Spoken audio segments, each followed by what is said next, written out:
Welcome to Parallel Universe. He spent nearly 8 decades making the world laugh.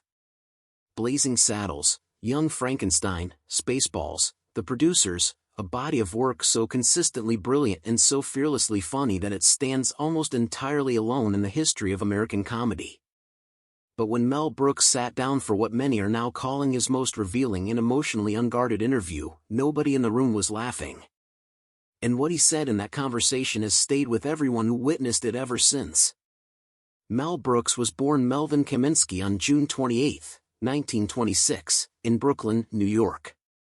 He grew up in poverty, lost his father at age 2, and found in comedy something that functioned simultaneously as shield, weapon, and lifeline. He served in World War II, defusing landmines at the Battle of the Bulge, and came home with both a survivor's gratitude and a comedian's compulsion to turn darkness into laughter. It was an instinct that would define everything he ever created. His career defies easy summary. He is one of the very few artists in history to have won an Emmy, a Grammy, an Oscar, and a Tony, the coveted EGOT. He wrote, directed, and performed with an anarchic energy that never seemed to diminish regardless of his age. Even in his 90s he remained sharp, present, and genuinely funny in ways that left younger comedians visibly humbled. But in this final interview, something shifted. When asked about Anne Bancroft, his wife of 41 years who passed away in 2005, Mel Brooks did something that surprised everyone in the room. He stopped performing. The man who had built an entire life and legacy around never letting silence win simply went quiet for a moment. And then he spoke about her with a directness and a grief that made clear that nearly 2 decades had done nothing to soften the loss. He described her as the greatest thing that ever happened to him. Not his career.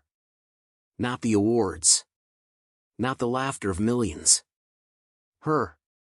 He talked about aging with an honesty that was almost startling coming from someone so associated with relentless vitality. About the friends he had outlived.